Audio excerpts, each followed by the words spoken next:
here, a very important school as well. I heard the BCA is up in this house. All right, let's see, who else we got here? I think we got Calexico, right? Hey, Wanda! Any Raleigh people up in here? Be nice, Centro, be nice. Oh, all right, Centro, what you got?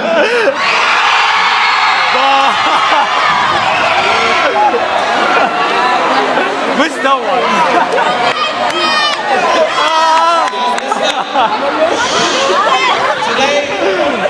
Today we are here today to be able to gather to hear a phenomenal speaker.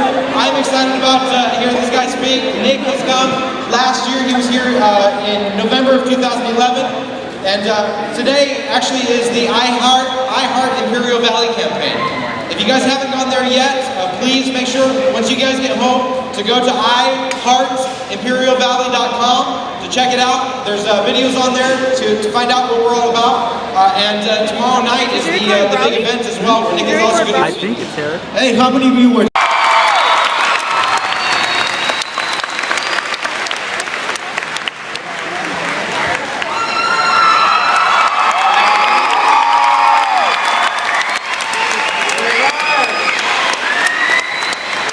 How you guys doing?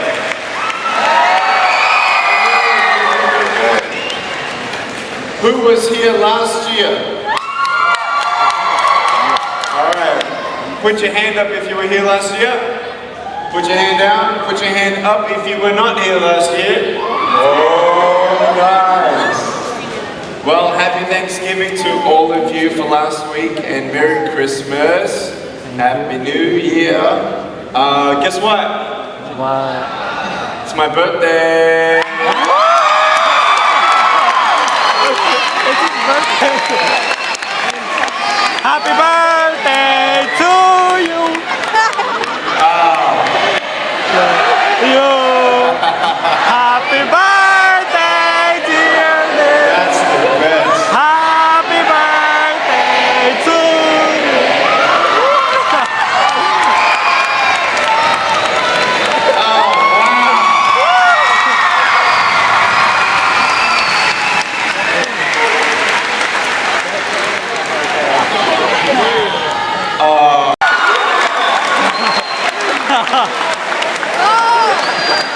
Man, I love how happy you are for me, man. I'm like more excited now. My wife's not here today. She says hello. But guys, I just want to tell you that for those of you who do not know me, I want to share with you my story. And I want to hopefully encourage you a little bit. For those who don't know anything about me, I was born this way. And there is no medical reason why I was born this way. And I know that the speaker's in the way a little bit here, especially on the sides. Is it possible to move that speaker and this speaker? Just because it's hard to see them. Because I'm going to be walking this way and this way. And not this way. And I really want to see them. Is there any way that we can put that speaker a little bit that way or not? It's taped down, all taped. Okay, do me a favor. Lift up this table, bring it 3 foot forward, 4 foot forward, please. Whoa, okay, good. Keep going. Keep going. More than 3 foot. Right there, good. I don't know. So I want to see you guys. We can see you. Hey, you like my BMW? Yeah. Oh, you're rich. Check this out, man. This is a pimp. It goes all the way down.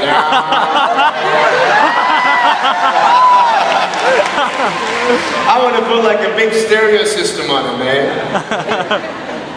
Well, guys, I was born this way, and there's no medical reason why that happened. My brother and my sister were born with arms and legs. And sometimes in life, things happen that don't make sense. My doctors never thought that I'd be able to walk, and today, I'm walking If you were here last year, you have to bear with me a little bit because I do have to share my story, so some of it might be repeating. Some funny stories you may have heard before, but I got some new ones, pretty cool stuff. But for those of you who really don't know me, I'm from Australia. Anybody one day want to go to Australia? It's such a cool place. And I now live in LA. I'm a Southern California boy, so I only live about 4 hours from here. And I love to travel around the world and share my story. My parents always said, try this, try that, try this, try that. And I'm thinking sometimes like, Mom and Dad, you're crazy, man. I have no arms, no legs. How would I ever be able to do this or do that? But they encouraged me and they loved me. And I want you to know that I'm not here today to say, hey, compare your suffering to my suffering. That's not the message today. Because I actually believe that losing a loved one is way worse than having no arms, no legs. And sometimes we have fathers who are not good fathers, or mothers who are not good mothers. And maybe your house is broken. Maybe your mom and dad divorced. I actually believe that's worse than having no arms, no legs. I want you to know that brokenness is brokenness, and pain is pain. And life is life, but there is hope. And I just hope that you're going to be inspired today, because my parents inspired me, and I look at you, and I could easily say that half of you can't even remember the like, man, maybe I need to be like them to be cool. And then you compare each other with how we look, and I wish I was smarter, I wish I was taller, I wish I was shorter, I wish I was more popular, I wish I did this, I wish I didn't have that. I wish my life was different. That was me when I was about 8 years old. I looked at myself and I looked at everybody else, and everyone else had more than me. And I'm asking, why? Why me? Have you ever asked the why me questions, but get nowhere? If I had no answers from the doctors, and if I had no answers from my parents, I still have a choice every day in my life to keep going or give up. You see this book up here? This is my favorite book in the whole wide world. This is my favorite book, the Bible. And here I am. No one had any answers for me. Every day I was getting teased at school, and then I was a burden to my parents. When I was 19 years old, I could be self-sufficient, I could be independent, I could even take myself to the restroom. I'm not going to give you any details, but I could take myself to the restroom, alright? I could dress myself up, I could comb my hair, I could get out my house, come in my house all by myself. But when I was a kid, my mom and dad did everything for me, and I'm like, man, that's not right. What am I going to be? I'm just going to be a burden to my parents. Just give up. Just give up. Just give up. Can you do me a favor? You know that I've spoken in front of 600 schools, and I've spoken in 44 countries. I know exactly what to do with the time given to me here, but I need your cooperation, really, for the next 90 seconds. And I know I'm going to ask you to do something weird, but you're going to understand why I'm doing what I'm doing. I'd like everyone in this room to bow their head and put their hand up in the air, please. And you'll see why I'm asking you to do that. Everyone bow your head, put your hand up in the air. Okay? Close your eyes. If I don't see your head bowed, I'm going to wait, and I'll tell you why we're doing something like this. With every head bowed and every hand up in the air, nice and high and open, I'm going to ask you 3 questions.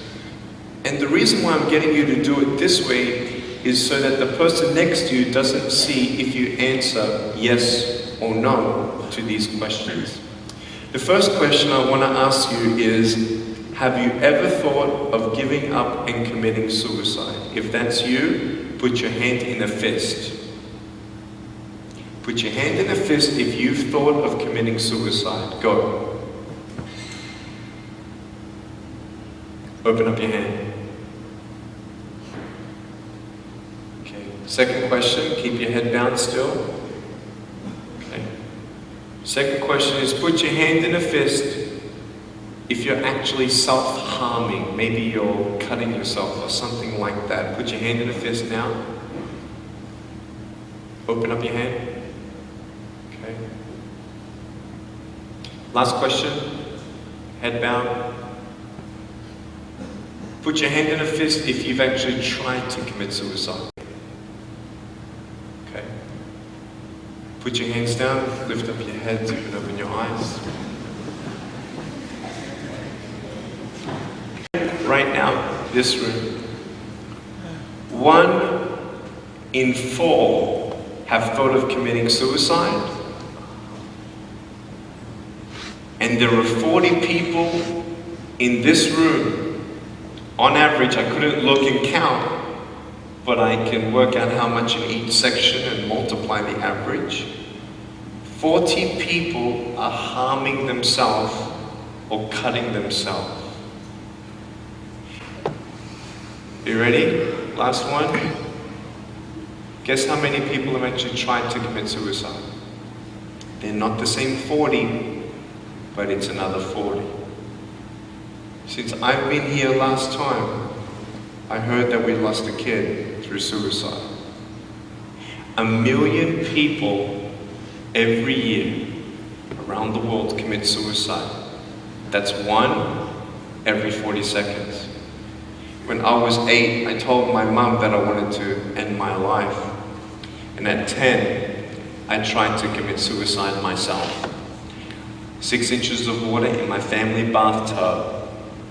I turned over twice, trying to work out, well, how much air do I have in my lungs before I let it out and then let the water come in. 3rd time I rolled over. Speaking at 5 congresses, speaking in crowds as large as 110,000 people.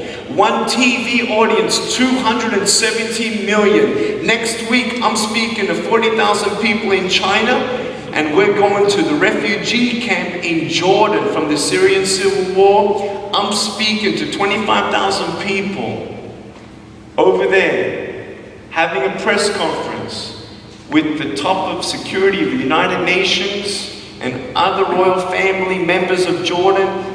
I mean, there's just some big stuff happening in my life today, and I would have never imagined that. I never imagined as a kid that I'll be able to one day type 43 words a minute on a normal computer. The fact that we're gathered now, 15,000 blankets for refugees next week. I mean, I can now do some good today in my life. I want you to know it's not about what happens to you. It's about what are you going to do with what you have today. How can we be thankful in pain? I want you to know this little boy, little Daniel, he was getting teased at school. Man, I wish a limbless guy came to my school and spoke. I didn't get that miracle, but I went to his school and I ran them all over with a message of love. And now he's the coolest kid in the block. Now he swims. Man, I love my life today. I couldn't see all that good stuff. Man, today I'm going to tell you, man, I love freaking people out too. Like, I just have fun just doing that. Seriously, man. I'm at a hotel one day, and you know the Greek gods, right? And they've got all these statues of the Greek gods around there. You know, some statue just the head, some statue no arms, no legs. So there I am in the lobby, and I've got my sunglasses on, and I'm sitting on the couch. And this 7 and 8 year old kid, they're looking at me. And I'm standing like this. And I can see them watching. And they're like, is that guy real? And they come so close, and I'm like, oh man, this is gonna be good. They come right up to me and I go, "Rah!" I love freaking adults out, man. You know what we did? We dressed me up, I'm not kidding you, it's on YouTube if you don't believe me. We dressed me up as a pilot on an American Airlines flight from Dallas, Texas to Los Angeles, California on a 6 a.m. flight where people were half asleep. They're walking down the jetway towards the plane. Listen, this girl's looking at me. And I'm looking at her, she's looking at me, I'm looking at her, she's looking at me, I'm looking at her. All she sees is my head, right? She has no idea that I have no arms, no legs. So I'm thinking, cool. I'm gonna freak you out. So I get the seatbelt in my mouth and I loosen it like this so then I can freely move.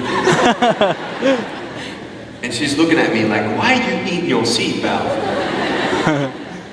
So I pull it, the belt is loose, I can move.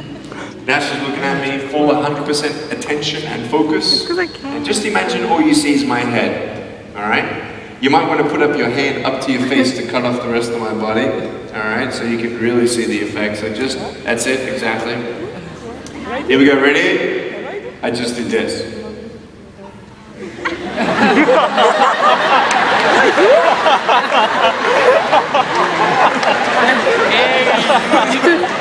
You could just see the face moving like.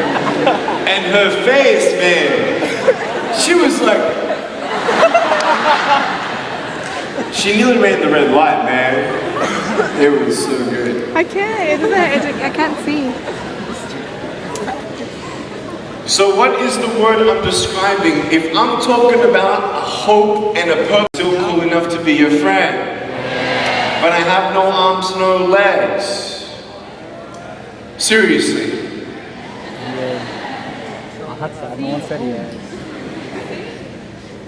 You would be my friend even though I have no arms, no legs. Yeah. So you're telling me it actually doesn't matter, right? If it actually doesn't matter for how we look, then why do we tease each other for how we look if it actually doesn't matter? Why is it that we look ourselves in the mirror and we see ourselves, well, we're having fun. Oh yeah, man, it's just part of culture, man. There were 12 people one day teased me, taking me away from my home. 12, 11, 10, 9, 8, 7, 6, 5, 4, 3, 2, 1. Don't worry, I won't fall off because if I did, I'll break my arm. But 12 people teased me one day, and I can put a pretty brave face on, but cry on the inside. For real. Oh, it doesn't hurt. Yeah. You know, pretty mean headbutt, right? I want you to know that you might be playing around. I could pretty much say that 98% of you have teased someone in your life.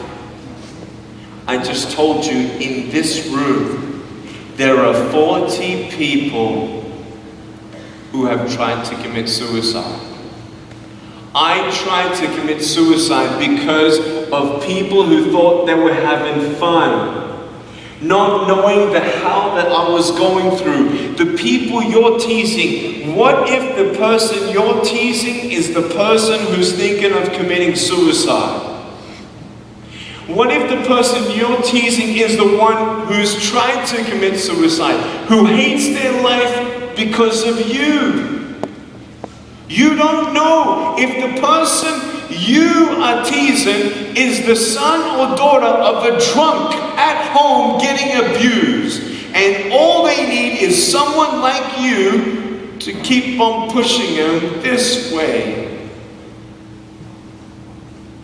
We need hope. So find something else to do. Find positive things in your own life. I don't care about how you look. I will never, ever, ever tease you. I will never tease you. I could tease you. I could be tough. People thinking that bullying is tough. It ain't tough. My wheelchair, this is tough. This thing, man. I'll tell you something. Ready? This wheelchair. This thing's so tough. When my friend built this for me, he said, "You're gonna love it." I said, "What, does it go fast?" He said, "No, but it's tough." And I said, "Well, what do you mean?" He said, "You'll find out."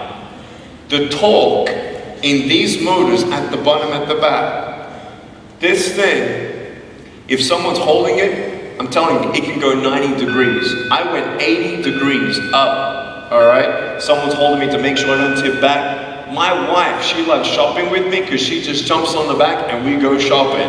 Like, she just shops and shops because she doesn't drop, right? We just go and do it. It's fun. Now, what I tried one day to do, you'll never believe me, maybe you will, just know that every word that comes out of my mouth is not an exaggeration. One day I needed to move a car. So I got my wife to put my car, my 66 Chevelle, in neutral.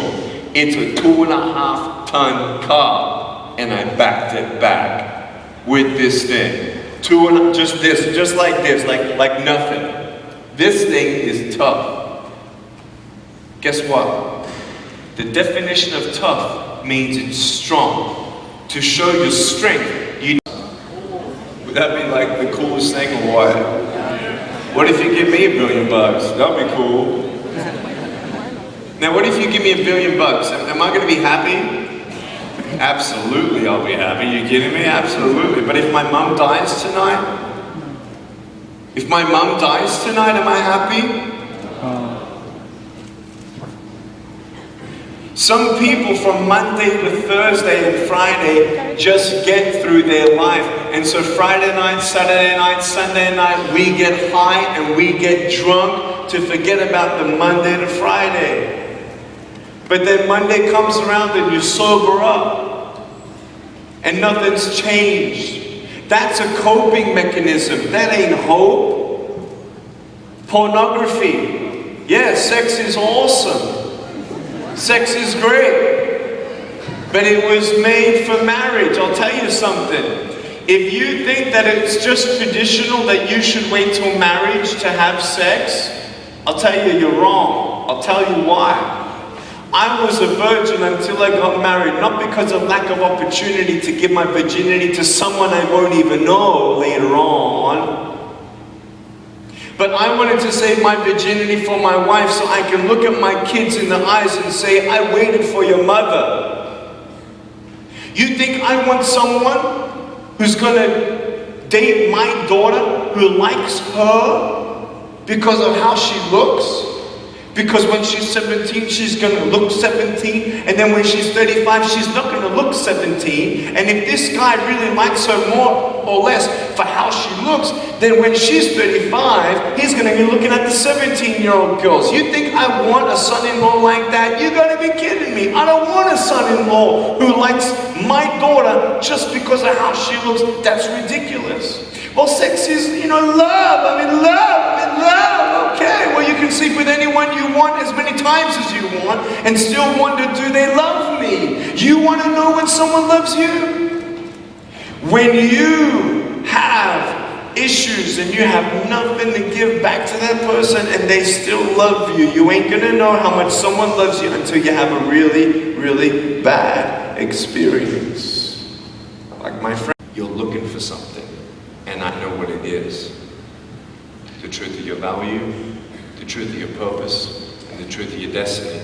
That sounds pretty boring. Sum it up, happiness. When I know the truth of who I am, I don't care what the world thinks of me. When the world says you're not good enough, guys, get a second opinion. For me, I could have an awesome life. Imagine I had arms and legs. Imagine if I lived a life that doesn't exist, which is perfect, and none of my family members get sick and they all die in their sleep later on, and everything's great, no one gets cancer, no one has a car accident, no one commits suicide, no one's on drugs, no one's a drunk, no one's in rehab. Imagine if you lived a perfect life. You're gonna die. Eventually, no matter how big and great our life is, we all need to take our last breath. For me, there is something more in this life than just 90 years. I'm a greedy person. I want to live billions of years.